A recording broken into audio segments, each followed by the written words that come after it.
More good news on the housing front, and what are we doing to help people get into homes when we have no homes to get into? Those articles, an article about what Disney's planning to do on a planned community.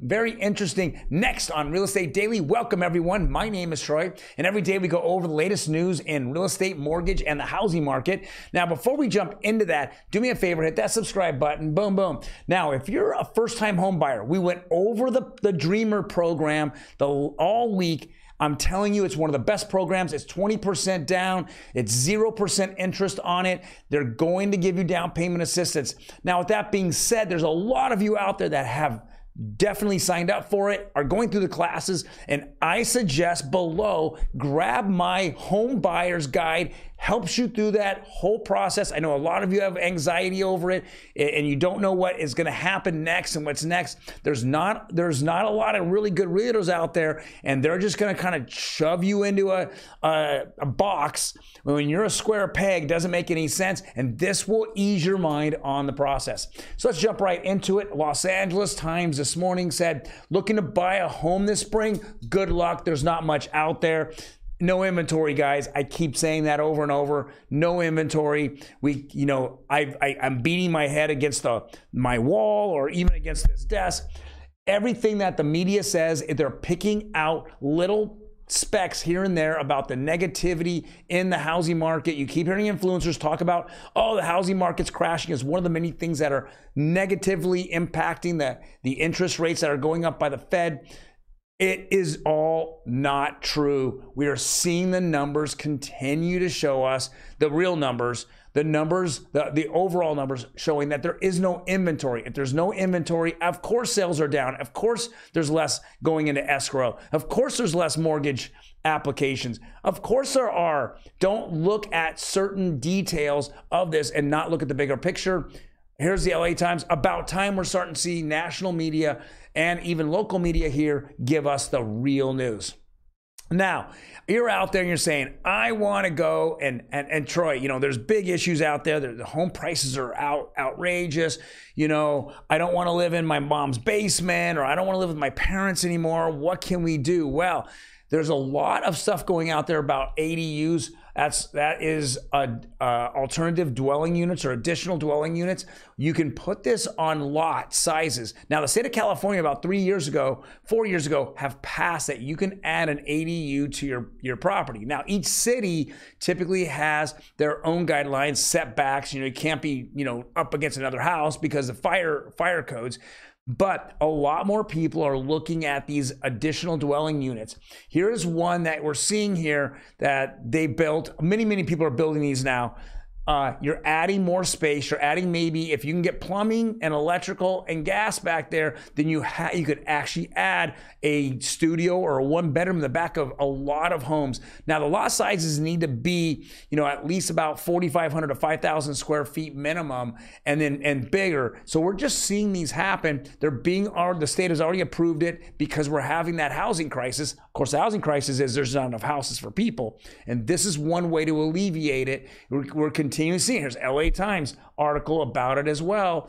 Here we go. Adding more space to existing property. We're not relying on home builders. We don't want to rely on home builders. They only care about the dollar. They don't care about the population.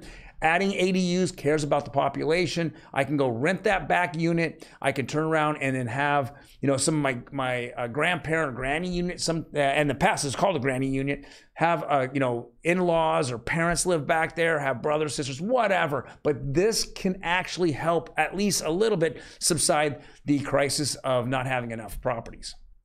All right. What you guys came here for. Disney planned community in California takes shape with a nod to The Incredibles. Now, this is pretty cool to think. Now, obviously, it's just a thought at the moment, and they're trying to put this planned community together, but this is going to be in Riverside County. Looks like they want to kind of connect this with a couple of Disney movies, one being the Pixar film Incredibles. So it's this huge planned community. This is what it says. Among the newly unveiled features in the works Cotino community is a Parr House.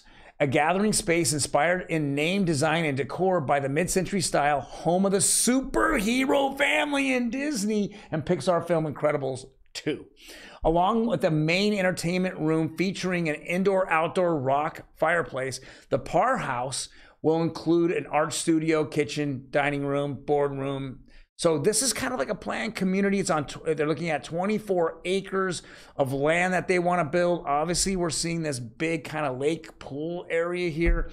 You know, this is all kind of a thought right now. They haven't really discussed when they're going to break land on it, but it looks like they're beginning to put those plans together. And it's very interesting to think that Disney, in the middle of what people are calling a huge housing crisis, is actually trying to put this together. So it's pretty cool. I think it's going to be, you know, again, more for the middle class and upper class. Like this is like a little play community for kids and stuff like that, you know, like a dreamland. But it's cool. Disney is expanding here in Southern California.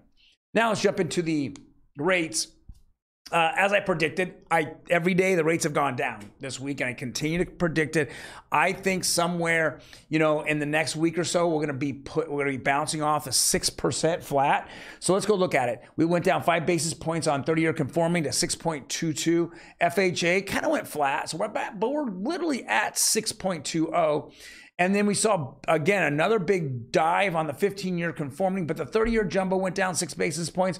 We're seeing that curve line kind of going down. Now, we know that the bond market, the 2-year bond market, has fallen significantly, but rates haven't followed it because people are really cautious about what the Fed is continually talking about. They keep saying they need to raise interest rates. The world is telling them to stop raising interest rates. Everyone's running out of the dollar because they are hurting everyone's economy. And of course, obviously there's some other political issues that are out there. But with that being said, if we can get the Fed to stop raising rates, and if they can go flat within the next 2 months, then we're going to see the market kind of drop. I know that I've been talking about recession. I think that we've been in a recession last year. We're going to be in a recession this year. But unlike 2008, 2009, 2010, the recession was caused by the housing market. Okay. If we look back at the other recessions prior, they weren't caused by the housing market, and the housing market flourished during that time. Why? Because it was a low interest rate environment. That's what happens when the Fed pivots. We're going to probably see a recession happening. We're going to see a lot more unemployment, but more of the entry-level unemployment jobs will open up. Though we did see, which was very interesting, there's a little less than 10 million job openings in the United States. And they're like, oh, that's horrible. It went down. 10 million open jobs, guys. That's ridiculous. That's so many open jobs. It's ridiculous. All right, guys. Well, thank you very much for joining us today. Hope I gave you little tidbits here. ADUs have been the thing of the past. They're the thing of today, and they're the future of what housing needs to happen. We don't want to rely on home builders. So keep that in mind when you buy a property. If you get it big enough, that is something that actually you can build on, or you can have a joint venture or fractionalized real estate where you can actually add people right onto it, you know, and maybe, you know, get into, you know, fractionalizing, and you guys make money, and the person that puts up the money makes money, the investor. I think this is the future. All right, you guys take care, and I will see you tomorrow. Peace.